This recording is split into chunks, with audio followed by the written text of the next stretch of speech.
この辺が境目だね。ここがすごい鱗が残っている。はい、皆さんこんにちは。車の大山かかしのっぴーです。今回はね、ちょっと前にプロスタッフの鱗取りクリーナーを使って、リアガラスの頑固な鱗をね除去したんだけども、一応ね半面やってもう半面余っているので、今回はこちらカーオールの水垢取りパッドを使って落としていこうかなと思ってます。でこれはね過去にも紹介したことはあるんだけども、すごい楽にその水垢だったりね、あと油膜を落とすことができると。で結構人気みたいで、なんか量販店とかでもなかなか売ってませんっていう声を聞くぐらい今売れてるみたいなんだけども、ショッピングサイトのねなんかレビューみたいので頑固な鱗までは落ちなかったっていうのが何件か入っていて、確かに僕がやった時は、今回の車あれに比べるとそこまで頑固ではない。で今回のはもうほんとめちゃくちゃ頑固、過去一頑固なので、これで落ちればもう大体どんな水垢でも落ちるだろうっていうのがあるので、今回ちょっと水垢取りパッド、頑固な水垢鱗、そういうのにも対応できるのかっていうのを検証していきたいなと思います。はい、そしたら外にやってきました。で今回施工するのが、前回使用した車ね、この距離でわかるかな、ここ真ん中線ビーッと入ってるんだけど、ここから右側こっちの面はもう鱗を落としてあると。であとここ横にねちょろっとだけ鱗クリーナーを使ったので、ここもちょろっと落ちていると。こことこっち半面なので、左側はすごい鱗が残っています。これを水垢取りパッドを使って落としていくと。最初に砂ぼこりを落としていきます。何度も言うようだけど、この鱗取りパッドとかこする系を使う時は必ず洗ってから使う。そうしないと砂が噛んじゃってほんと取り返しのつかないことになっちゃうから、しっかり洗ってあげる。でこういう風に水に濡れた状態だと鱗があるかどうかはわからないと。なので一旦拭き上げます。これもう全然違う、雲泥の差。ちょうどこの辺が境目だね。でここ横に何センチぐらいだな、15センチぐらいやってあります。だからここの上、この部分も綺麗になってると。でこの下、ここがすごい鱗が残っている。鱗が残っているっていうのはもうお分かりいただけたと思うので、とりあえず水垢取りパッドで落ちるかやっていきます。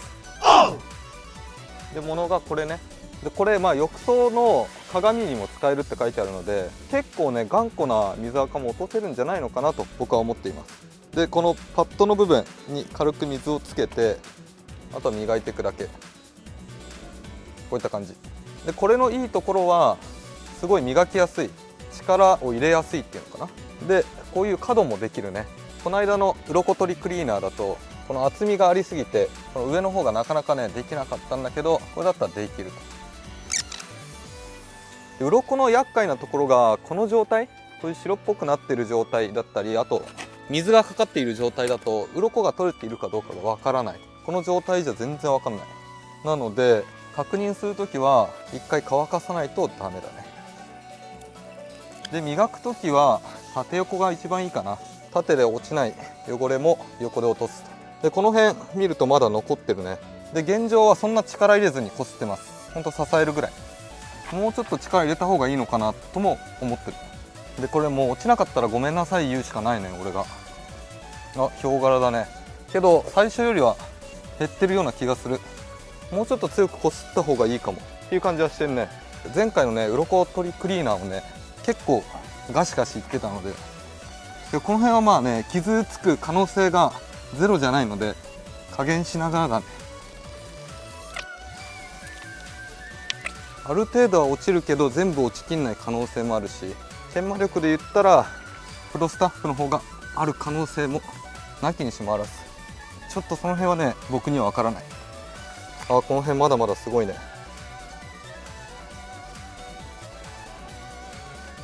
ちょっと落ちたな。落ちることは落ちてる確実に。けどまだ全部は落ちきってない、そんな気がする。ちょっと一回流します。でこの状態だとわからないので一回拭き上げます。どうだろうか。まさかの落ちてないパターンあるよ。まだ残ってはいるけどだいぶ落ちた。一回境目見てみようか。中央付近ね。大体ねマスキング貼ってあったのがこの辺かな。で右がプロスタッフの方で、左が今回水垢ポリパッドを使ってみました。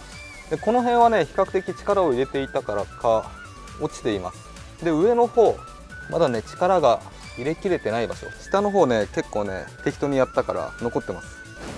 この辺わかるかな。ちょっと分かりづらい。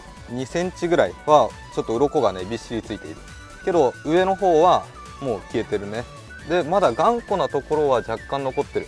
で割合で言うと、あの量から比べると9割ぐらいは落ちてんのかな。でもまだねもうちょっとやれば落ちそうな気がするので、もう少しやってみます。側面だねやっぱり。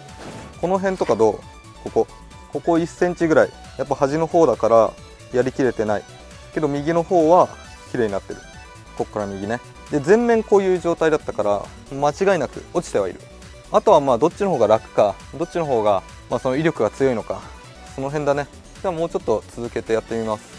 これがね施工しながら鱗が見えてればすごいやりやすいんだけど、上の方この辺だね。この辺一帯は終わってるけどやっぱ端だね。なのでこの辺をちょっと重点的にやっていきます。向こうの方はね上全然できていないので、最終的には全部やろうとは思ってます。この隙間すごいやりやすい。このスポンジであることがすごいね利点になっています。薄いっていうのがすごいいい。でなおかつ力も入れやすい。で力を入れやすいっていうことは逆にねボディとかにガッといった時にボディにちょっと傷が入るっていうリスクもある。で中央付近も若干落ちてないやつがあるので、この辺もやっていきます。で水が減るとちょっと滑っちゃうので、滑っちゃうってなんかキュッキュなってちょっと効果を発揮してなさそうなので、定期的に水をつけてあげます。落ちないってことはないね、頑固なやつでも。これ、結構落ちてるから、それでも落ちないのはすげえ頑固だと思う。それはフジツボぐらい頑固かもしれないね。そういう人は定期的にね少しずつやって落としていくしかないんだと思うんだよな。で結構力入れてます僕は。でさっき見た時は特に傷は入ってなかったけど、フィルム施工車とかはやんない方がいい。で気になる人はマスキングだね。要マスキング。ガラスってめちゃくちゃ硬いから、こうねガラスに付着した水垢ってもうボディに付着したやつよりめちゃくちゃ頑固。なんかこれを落とすぐらいの研磨力があるっていうことは、ボディはもう簡単にいっちゃいますよ。そんな擦り傷とかまだいかないけど、ちょっとひどい洗車傷みたいになっちゃうので、その辺は注意を払って施工してもらいたいなと。ここまだ残ってんな。この薄くなると分かるね。ほらポツポツポツポツ。完全にはまだ除去できてない。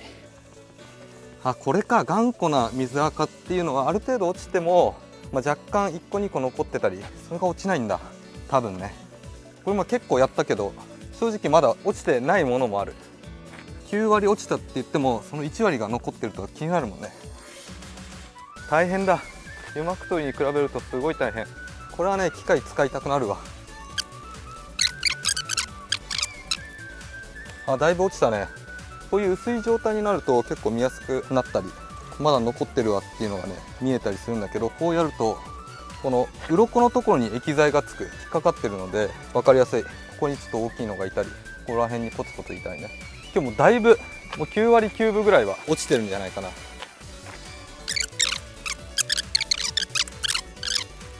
な。とりあえずいいでしょう。もうだいぶ落ちたと思う。もう落としていきます。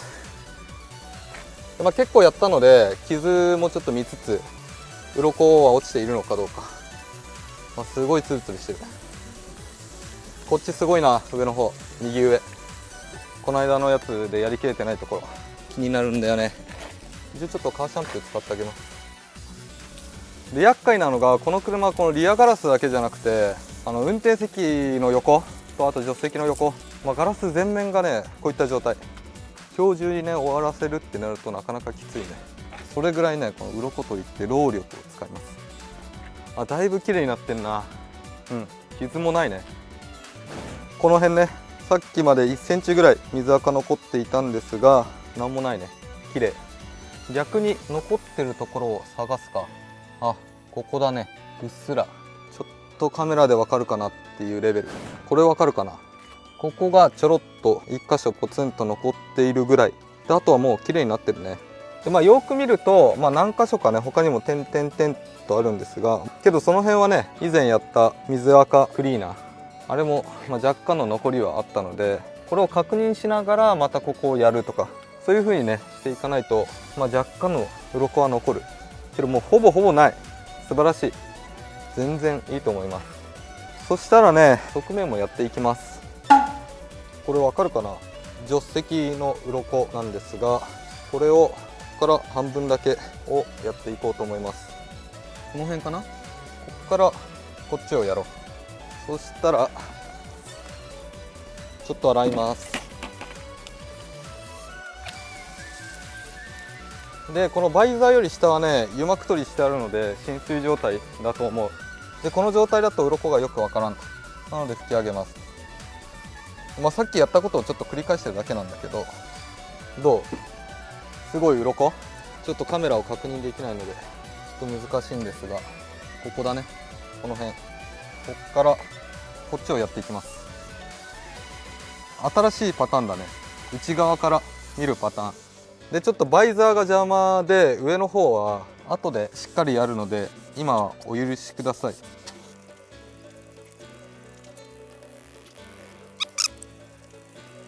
どうなんだろう、もう綺麗になってんのかな。でやっぱねこの自分の手の場所ちょうどいいこの胸の高さっていうのは力入りやすいんだけど、下の方は入れにくいので下の方をちょっと多めにやってあげたりするといいかも。そうじゃないと下だけちょっと残ってるっていうことが経験上ありえる。でここはやりません。ここから下一旦流します。どう？あ、まだだね。結構薄くはなったと思う。ここだね、ちょうど頑固だねこれも。で濃さで言うと明らか、ここから半分の方が全然濃い。でこっちは半分以上は落ちてる。でやっぱりね胸の高さが一番落ちていて、下の方は重点的って言ったので結構落ちてるけど、上の方はあんまやってないのでこの辺がちょっと残ってるね。けどまだ残ってることはやっぱ残ってるわ。こっちはすごい。だけどもう少しやるしかないね。ちょっとスポンジを変えます。新しくします。これだから頑固な鱗取りになるとこれのね消費が激しいかもしれない。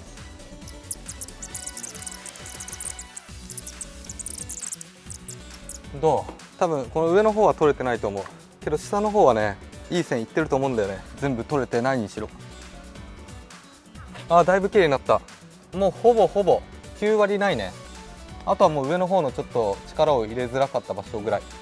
どう？全然違う？この範囲やってあります。でこっちはやってない。どう？落ちてるよ、落ちてる。十分 OK でしょう。上の方とかもねこのプレハブを見ればだいたいわかると思う。だいぶ良くなった。終わりです。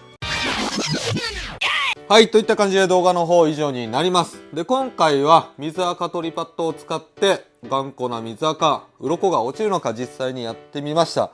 でやってみた感じ、感想なんだけども、大変だったね。すごい疲れた。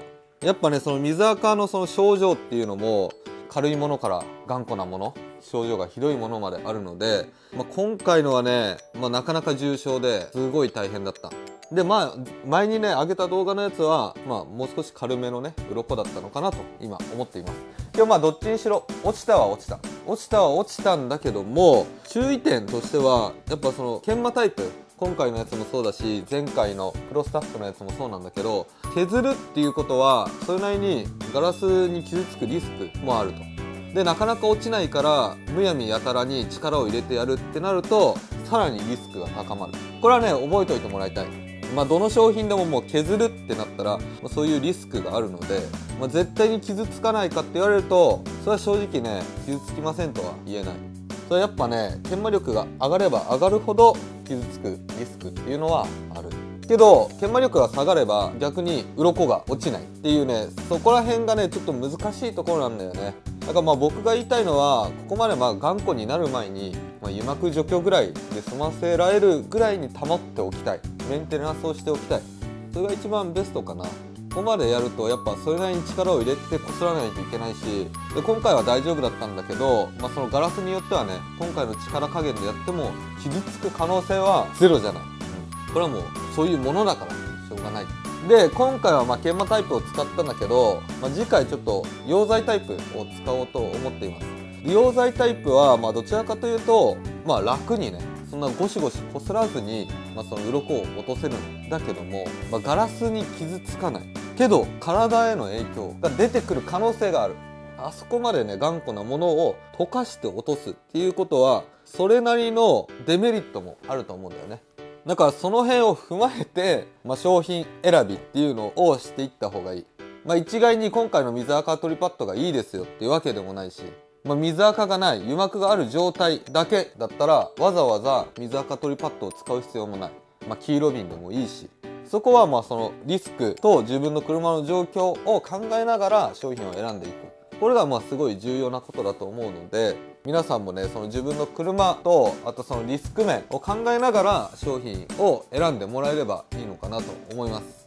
とりあえずこんな感じで動画の方以上になります。今回の動画が面白いなと思った方はぜひチャンネル登録と高評価お願いします。それではまた来週。